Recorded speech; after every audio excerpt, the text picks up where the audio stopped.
क्रांती news, आवाज सर्वसामान्यांचा। अकोल्यात पहाटे पोलिसांची मोठी कारवाई। मच्छी मार्केट परिसरातून 31 गोवंशांची सुटका। अकोला शहरातील मच्छी मार्केट परिसरात आज पहाटे पोलिसांनी मोठी धाड टाकून कत्तलखान्यासाठी अनधिकृतरित्या डांबून ठेवलेल्या 31 गोवंशांची सुटका केली। पोलीस अधीक्षक अर्जित चांडक यांच्या मार्गदर्शनाखाली स्थानिक गुन्हे शाखा आणि रामदासपेठ पोलिसांनी ही संयुक्त कारवाई केली। मिळालेल्या माहितीनुसार मच्छी मार्केट परिसरात मोठ्या प्रमाणात गोवंशांची साठवणूक करून त्यांची अवैध कत्तल केली जात असल्याची गुप्त माहिती पोलिसांना मिळाली होती। या माहितीच्या आधारे पथकाने रविवारी पहाटे 4 वाजेच्या सुमारास या परिसरात छापा टाकला। अचानक झालेल्या कारवाईमुळे परिसरात मोठी खळबळ उडाली। या मोहिमेत पोलिसांनी 31 गोवंशांना ताब्यात घेऊन त्यांची सुटका केली। या गोवंशांना सुरक्षित ठिकाणी हलविण्यात आले असून या प्रकरणी गुन्हा दाखल करण्याची प्रक्रिया रामदासपेठ पोलीस ठाण्यात सुरू आहे। या कारवाईत स्थानिक गुन्हे शाखेचे अधिकारी आणि कर्मचाऱ्यांचा मोठा ताफा सहभागी होता। शहरातील अवैध कत्तलखान्यांविरुद्ध पोलिसांनी उघडलेल्या या मोहिमेमुळे गुन्हेगारांचे धाबे दणाणले आहेत। महाराष्ट्र क्रांती न्यूजसाठी अकोला जिल्हा प्रतिनिधी इम्रान खान।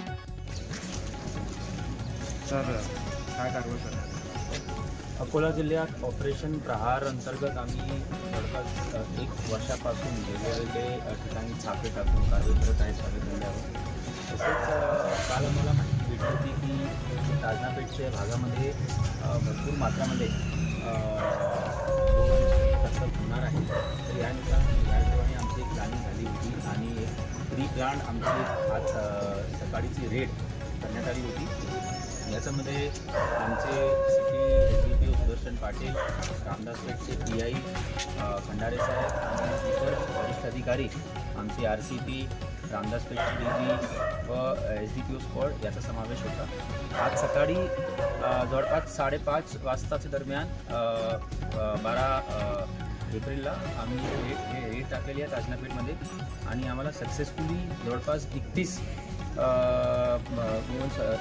व्यवस्थित भेटलेले आहेत आणि आपण इथे बघू शकता। त्याच्यामध्ये जवळपास 8 ते 9 असे गोडाऊन्स आम्ही आयडेंटिफाय केले आहे जिथे तिथे हे कत्तल करण्यासाठी ठेवलेले होते।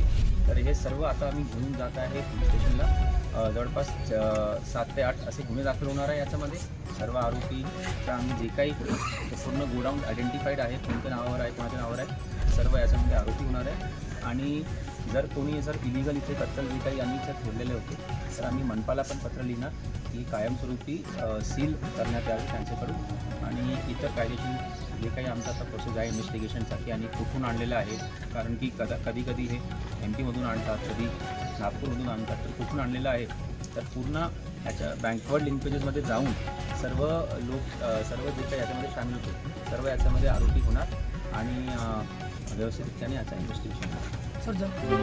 अशाच नवनवीन बातम्या पाहण्यासाठी आमच्या महाराष्ट्र क्रांती न्यूज या YouTube चॅनलला लाईक करा, सबस्क्राईब करा आणि बेल आयकॉनला प्रेस करा।